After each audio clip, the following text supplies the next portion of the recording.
nowadays. It seems like there's a lot of bad things going on, and I guess a lot of it, from the way I see it, seems to still stem from lack of feelings on our part and how we relate or communicate with our fellow brothers and sisters.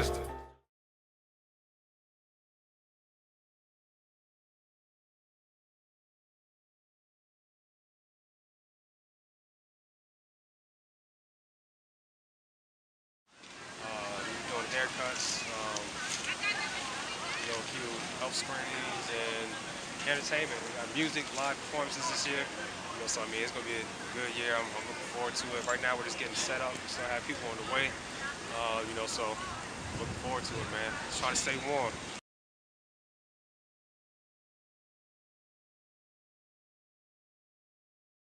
Hey, right now you're catching the early setup of RVA's 5th annual Feed the City.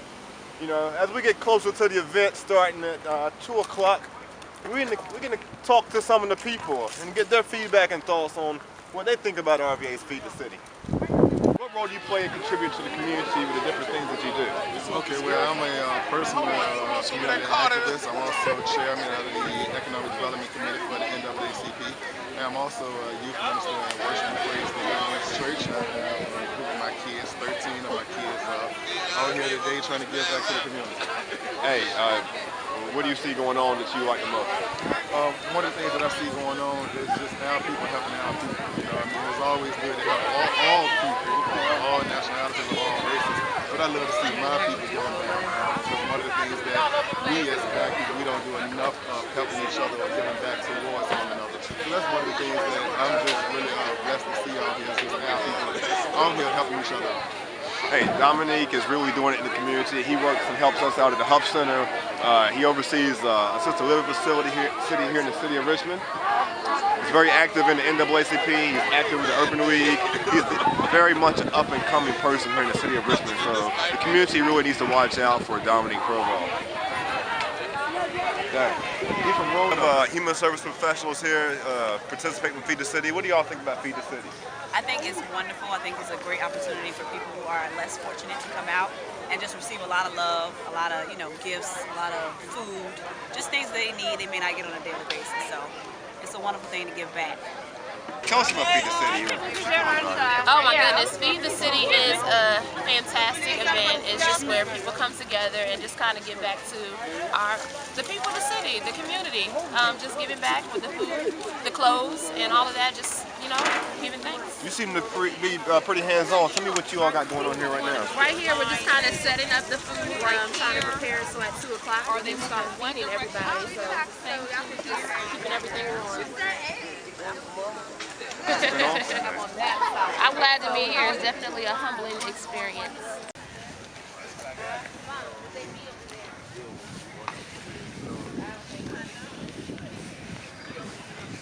This is the manufacturer, the designer, the whole man behind these hoodies that I have on right here, man. Please introduce yourself.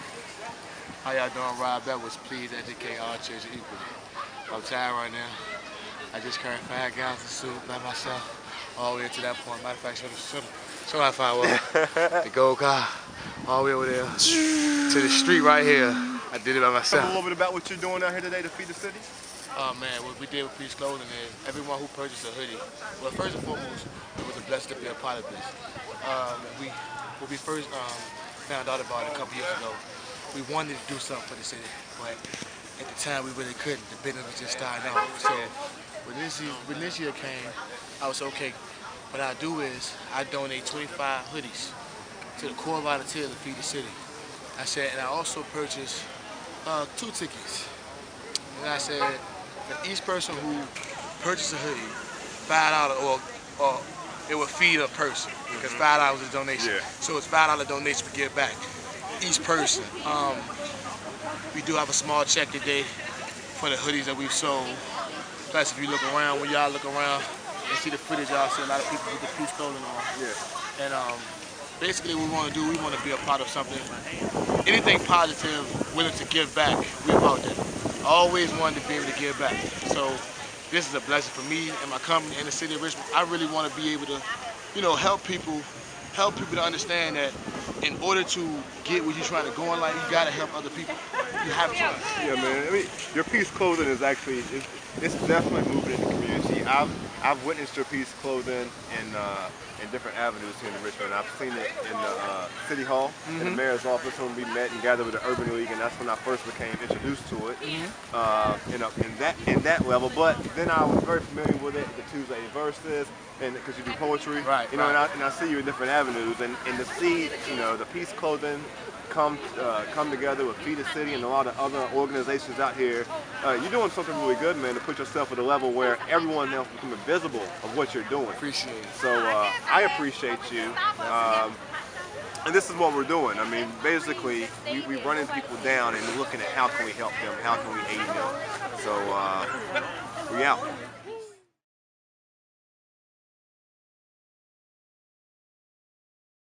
Yeah, this part of it, we are doing our show, and I'm passionate about it because while we're serving the outer man, and you're supplying some needs, and you're changing how they think about themselves, and then hopefully next year we're going to provide permanent solutions. As a performer, it's more than that. What I do for music is ministry, and I understand the power of music in transforming the inner man, the soul of the man.